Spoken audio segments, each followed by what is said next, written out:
Kuwa gatanu saa 5:59 z'ijoro twari tariki ya 31 z'ukwezi kwa 12 cyangwa ukwezi k'Ukuboza umwaka wa 2025. Saa 6 z'ijoro twase twinjira mu mwaka mushya wa 2026. Hari kuwa kane tariki ya mbere ukwezi kwa mbere. Byari byishimo ku isi yose nubwo hari abari badutanze muri uwo mwaka abandi bakaza kuwinjiramo nyuma. Ariko se koko nubwo turi mu mwaka wa 2026 ibihugu byose biri mu mwaka wa 2026 ko bimeze, kuko nk'ubu muri Ethiopia bari mu mwaka wa 2018, muri Iran na Afghanistan bari mu mwaka wa 1404, gusa muri Nepal ho bamaze kurenga mu mwaka wa 2026 dore ko bo ubu bakandagiye mu mwaka wa 2082. Ese ni izihe mpamvu zitera itandukaniro ry'imyaka? Njye ndi Daniel Niyonkuru, reka tubirebere hamwe.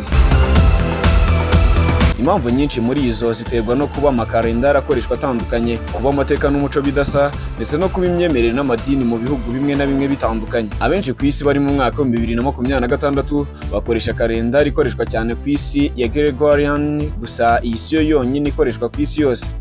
Igihugu cyangwa umuco wagendeye ku mateka yawo, imyemerere yawo n'ibyo wagize iby'ingenzi mu mateka yawo.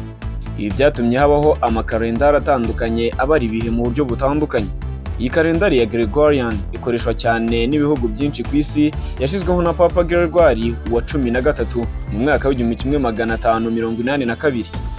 Iyi kalendari ibara imyaka ihereye ku ivuka rya Yesu Kristo, saho gusa ishingira ariko dore ko inashingira ku rugendo isi ikora izenguruka izuba, ni ukuvuga iminsi 365. Ariko si yo yonyine iriho. Ethiopia bo baracyari inyuma ya COVID-19. Ethiopia ikoresha kalendari ya Ethiopia ikomoka ku ya kera yakoreshwaga n'abakristo ba Orthodox. Ifite amezi 13, gusa amezi 12 yonyine niyagizwe n'iminsi 30, naho ukwezi kwa 13 ko kukagirwa n'iminsi 5 cyangwa 6 bitewe n'ibihe barimo. Ibara imyaka itandukanye n'iya Gregorian kubera uburyo butandukanye basobanuramo igihe Yesu yavukiye.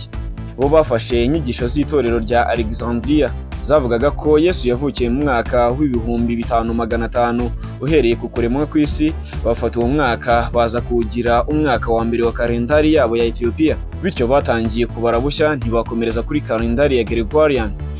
Mu gihe kalendari ya Gregory yari yarahinduwe mu mwaka wa 1582, yo yari igeze mu mwaka wa 8, kandi bo mu mwaka nk'uwo ntibari barigeze bahindura kalendari yabo, bari bakiri mu mwaka wa mbere. Ibi nibyo byatumye bajya inyuma ho y'imyaka 8. Ikindi kandi umwaka mushya wo muri Ethiopia mutangira ku ya mbere Mutarama, bo batangira umwaka mushya ku ya 11 cyangwa ku ya 12 Nzeri. Ibituma mu ntangiriro z'umwaka kuri kalendari ya Gregorian Ethiopia ibikiri mu mwaka ushize.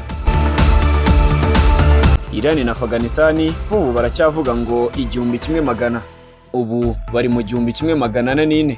Ibihugu bikoresha kalendari ya Hijri Solar ishingira ku izuba, ariko itangirira ku ihunga ry'umwami Muhammad Hijra ryo mu mwaka wa 622 nyuma ya Yesu. Nubwo ari kalendari ya Kisilamu, ntishingira ku kwezi nk'ikoreshwa mu minsi mikuru ya Islam, ni kalendari ifite ubumenyi buhanitse mu bijyanye n'inyenyeri.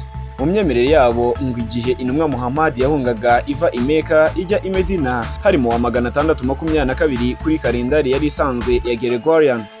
Icyo gikorwa cyafashwe nk'intangiriro y'igihugu ku muryango wa Islamu n'impinduka ikomeye mu mateka yabo. Niyo mpamvu bavuga ko muri uwo mwaka wa 622 bo bahise batangira kubara ngo umwaka wa mbere. Ubwo nufata umwaka twe turimo w'2026 ugakuramo uwo batangiriye kubariraho, urahita ubona umwaka barimo uyu munsi ari wo 1404. Naho muri Nepal bo baradusize cyane, kuko bo bakandagiye mu 2082. Nepal ikoresha kalendari ya Bikram Samba ishaje cyane kurusha ya Gregorian, itangirira ku mateka ya kera y'umwami Vikramaditya. Intangiriro ya Bikram Samba ishingira ku ngoma ya kera y'umwami Vikramaditya wabayeho hafi ya za 57 imbere ya Yesu. Bo niho bahereye babara umwaka wa mbere. Ubwo nufata umwaka turimo uyu munsi ukongeraho iyo myaka 57 bahereyeho babara, uri buze kubona umwaka barimo uyu munsi, ni ukuvuga mu mwaka wa 2083. Umwaka mushya wabo utangira hagati ya 13 na 14 Mata, ibituma mu mezi 3 ya mbere ya Gregorian ariyo kalendari dukoresha uyu munsi Nepal bikiri mu mwaka ushize. Iyi kalendari ya Bikram Samba igira amezi 12, ayo mezi agenda agira iminsi 29, 30, 31 cyangwa 32. Iminsi yabo ihinduka buri mwaka hakurikijwe izuba n'imigendekere y'inyenyeri. Uruhare rw'umuco, amateka n'imyemerere izi kalendari zitandukaniyeho si amakosa cyangwa ukwibeshya, ahubwo ni ukurinda umuco n'amateka by'ibihugu, gushyira imbere imyemerere n'indangagaciro, kwerekana ko isi atari imwe mu bitekerezo no mu mibereho, dore ko kalendari ari uburyo abantu basobanura igihe n'amateka yabo. Reka mwe mwese mwagize mu mwaka umwe nk'uwo nanjye ndimo, mbifuriza umwaka mushya muhire w'ibihumbi 2026. Abari inyuma namwe reka nizere ko muzadufata, abari imbere namwe reka nizere ko tuzabafata. Njye ndi Daniel Niyonkuru.